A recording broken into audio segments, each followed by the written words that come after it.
sir medical college লৈ গোৱালপাৰাবাসী যথেষ্ট আশা কৰিছে আপুনি আহিছে আজি আমি গোৱালপাৰাত মেডিকেল কলেজ এখন কৰাৰ প্ৰস্তাৱ এই বছৰৰ বাজেটত আছিলে মাটিখিনি মই নিজে চাই গ'লো অলপমান মাটি একুৱেৰ কৰিব লাগিব যাতে 4 লেন হাইৱেৰ লগত মেডিকেল কলেজখন কানেক্ট কৰিব পাৰি সকলো ঠিকে থাকিলে এই বছৰ মানে 2025-26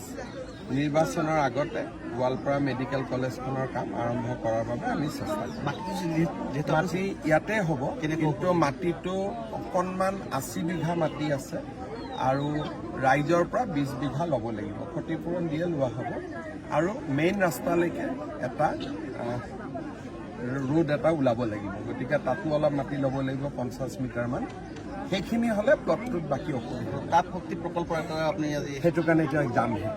মাটিটো চাব এটা কি আছে নাই মই এবাৰ চেষ্টা কৰিম কেনেকুৱা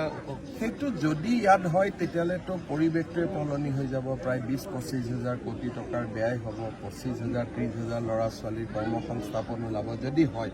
কিন্তু কৰা ইমান সহজ নহয় 20,000 কোটি টকা পোৱাটো সহজ নহয় কিন্তু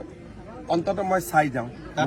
তাৰপাছত ফলাফলটো কেনেকুৱা এতিয়া ফলাফল সেইটোৱে হ'ব না যদি সেইটো কৰিব পাৰোঁ তেতিয়াহ'লেতো গোৱালপাৰা জিলাৰ পৰিৱেশটোৱে সলনি হৈ যাব একেবাৰে শেষে হৈ যাব সেইখিনিতো মাটিয়াৰ কাৰণে সেইখিনিতো এপ্ৰুভ হৈ গৈছে আপুনি যাব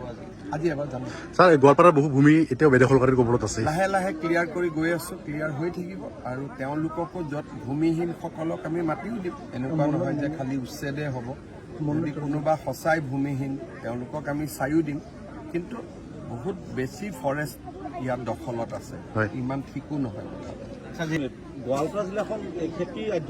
খেতি প্ৰধান এখন জিলা হয় ইয়াত প্ৰতিটো মুহূৰ্ততে বনৰীয়া হাতীয়ে খেতিয়কসকলৰ ইয়াৰ কাৰণে বহুত জেগাত বহুত প্ৰয়োগ হৈছে ছ'লাৰ ফেন্সিঙো কৰা হৈছে আৰু কিছু নেপিয়াৰো গাছ ৰুব লাগিব আমি পৰিকল্পনা কৰি আছোঁ